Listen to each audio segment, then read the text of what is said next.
जय भीम, जय जोहार साथियों।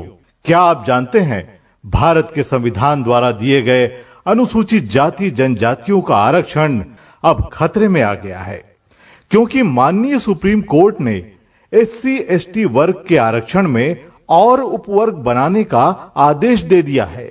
इसके साथ ही क्रीमी लेयर भी लगाने का सुझाव दिया गया है। सुप्रीम कोर्ट के इस निर्णय के बाद एससी एसटी जातियों के उन लोगों को आरक्षण नहीं मिलेगा जिनकी एक पीढ़ी ने आरक्षण का फायदा ले लिया है।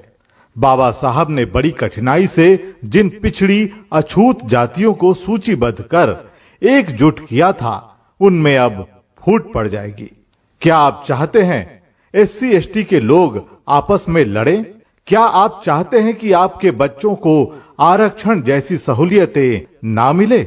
अगर नहीं तो आइए इस फैसले के खिलाफ आवाज बुलंद करें और केंद्र सरकार से ये मांग करें कि एससी एसटी आरक्षण को संविधान की 9वीं सूची में शामिल किया जाए। इसके लिए सरकार तुरंत एक अध्यादेश लाए। आइए एकजुट होकर आंदोलन में सहभागी बने। निकलो बाहर मकानों से, जंग लड़ो बेईमानों से। भारत बंद, भारत बंद, भारत बंद। निकलो बाहर मकानों से, जंग लड़ो बेईमानों से। निकलो बाहर मकानों से, जंग लड़ो बेईमानों से। दलित हक की लड़ाई है, भारत में देखो छाई है। दलित हक की लड़ाई है, भारत में देखो छाई है। आवाज दो हम एक हैं, एक है हम एक है। आवाज दो हम एक हैं, एक है हम एक है। दिनांक 21 अगस्त सुबह 10:30 बजे। भारत बंद, भारत बंद, भारत बंद। जुल्मी जब जब जुल्म करेगा सत्ता के हथियारों से, चप्पा चप्पा गूंज उठेगा जय भीम के नारों से। जो दलितों से टकराएगा वो चूर चूर हो जाएगा। हम अम्बेडकरवादी हैं, संघर्षों के आदी हैं। बाबा साहेब के चेले हैं, भारत में सबसे पहले हैं। दलित हक की लड़ाई है, भारत में देखो छाई है। आवाज दो हम एक हैं, एक है हम एक है। जस्टिस नरेंद्र नाथ मित्तल के पुत्र जस्टिस पंकज मित्तल और पूर्व राज्यपाल आरएस गवई के पुत्र जस्टिस बीआर गवई का मानना है कि आरक्षण सिर्फ पहली पीढ़ी को मिले, उसके बाद वालों को नहीं। सुप्रीम कोर्ट के पूर्व चीफ जस्टिस वाईबी चंद्रचूड़ के पुत्र चीफ जस्टिस डीवाई चंद्रचूड़ का फैसला है कि आरक्षण का आर्थिक आधार पर वर्गीकरण किया जाए, क्योंकि आरक्षण का लाभ लेकर एससी एसटी की एक पीढ़ी धनवान और सक्षम बन गई है।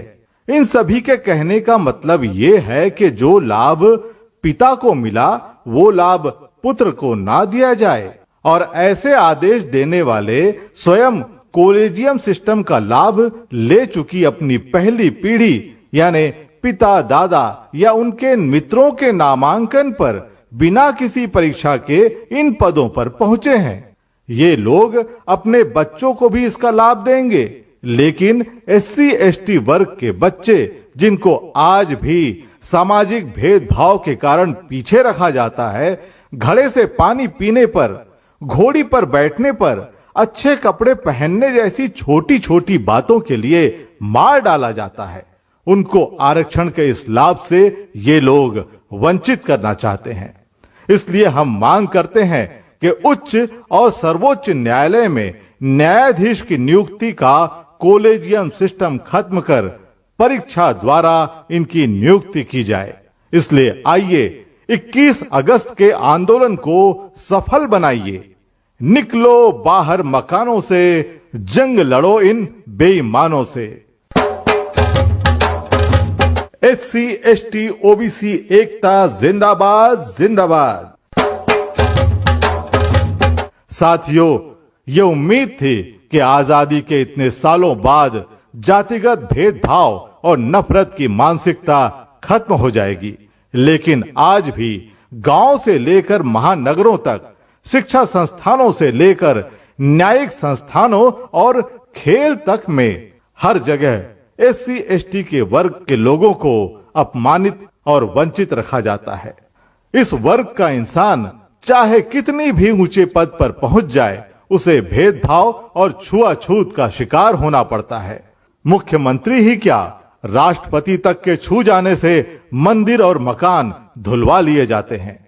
यानी जब तक जातियां हैं तब तक भेदभाव भी रहेगा, और जब तक भेदभाव है तब तक जातिगत संवैधानिक आरक्षण भी जारी रहना चाहिए।